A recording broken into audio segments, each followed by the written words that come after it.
How to like cats. If you're already a cat lover, you don't need any convincing that felines rule the pet world.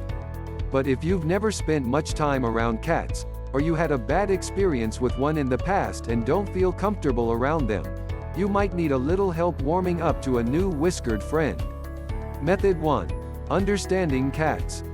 Appreciate how low maintenance cats are. If you have a busy lifestyle, cats are ideal. They clean themselves, use a litter box, and won't overeat if you give them a day's worth of food all at once. Plus, they enjoy having time to themselves, so they won't get upset if you have to leave to go to work. Since cats require so little physical care, they're ideal pets for people who don't get around very well, like a person with chronic pain or someone who's elderly. Try to appreciate that cats aren't needy. Sure, a cat might not come running up to you at the end of a long day of work. But the fact that they're aloof means that when a cat does decide that it loves you, it's a really gratifying feeling.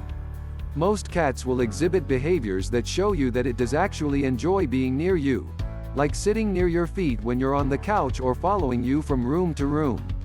Recognize that all cats are unique. Cats have distinctive personalities, with particular likes and dislikes, just like dogs or people. Try to take each cat on its own merit rather than judging it by other cats you've met before. Just because you had a bad experience doesn't mean all cats are like that. Some cats love being cuddled, while others are happy to sit on the couch a foot away from you. Similarly, some cats love to play, while others want to nap in the sun most of the day. Learn the language cats use to show affection. If you haven't spent a lot of time around cats, you might not even realize when a cat is trying to befriend you. Signs like a raised tail, rolling over and showing you its belly, or rubbing its face or side against your leg are all signs of affection. A cat's signs of displeasure can also be subtle at first. Look for laid-back ears, a change in the cat's facial expression, or a bristling coat. Research the historical significance of cats. You might appreciate cats more if you learn more about their past. Visit your local library or search online to find out how different civilizations have viewed cats throughout the course of human history. For instance, the ancient Egyptians revered cats, and might have even worshipped them as demigods. There were even harsh penalties in ancient Egypt for hurting or killing a cat. Temple priests kept large numbers of cats, and cats were frequently depicted in their art. As you're learning more about cats, you might also be interested to discover that cats likely domesticated themselves, moving into human communities due to an increased presence of rats and mice. Method 2. Befriending a cat. Take your time and let the cat come to you. Just like you feel uncertain about the cat may feel unsure about you and your intentions. Spend time in the same room as the cat without trying to interact with it.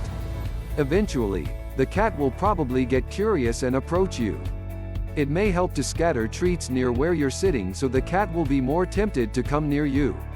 Some cats are very friendly and will approach you right away, but some cats might not feel comfortable around you for weeks. Let the cat smell your scent. Hold out a closed fist to the cat when it approaches you. Your closed hand will show the cat you don't intend to grab it, and it can smell your hand to become familiar with your scent. You can also hold your hand so it's open, but turn your palm down. You can also leave one of your old t-shirts or blankets in the cat's living area so it will become more used to your scent. Pet the cat only when it seems relaxed around you. Cats love affection from people they feel comfortable around, but they don't like being grabbed or feeling trapped.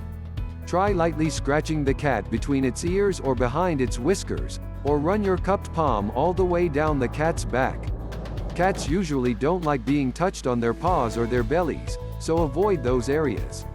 Different cats like different things, so proceed slowly. Don't scratch or pet too hard, and stop if the cat doesn't seem to like what you're doing. Buy or make a toy so you can play with the cat. When they're kittens, cats use play to hone their hunting skills, and most never grow out of it. You can buy toys like balls with bells inside or toy mice, or you can make a toy out of items you find around your house. Cats love bags and boxes, balled up paper, loose balls of string, and feathers tied to a stick. You can also move a laser pointer across the floor for the cat to chase. If your cat doesn't seem interested in toys, try spritzing the toys with a little catnip spray. Catnip makes some cats feel extra playful, although some don't care much for it. Offer the cat an environment which provides for its needs. A cat needs to feel safe and secure, of course, but beyond that, they need a clean place to do their business, somewhere to sharpen their claws, and a variety of cozy places to nap.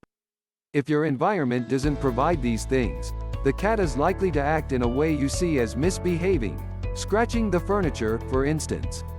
Respect the cat's need for downtime. Cats usually only play for about 5 to 10 minutes at a time, then they'll retreat to eat, bathe, or nap. When your cat loses interest in playing or being petted, let it go off and do its own thing for a while. That way, you and the cat will both leave the session with a positive feeling.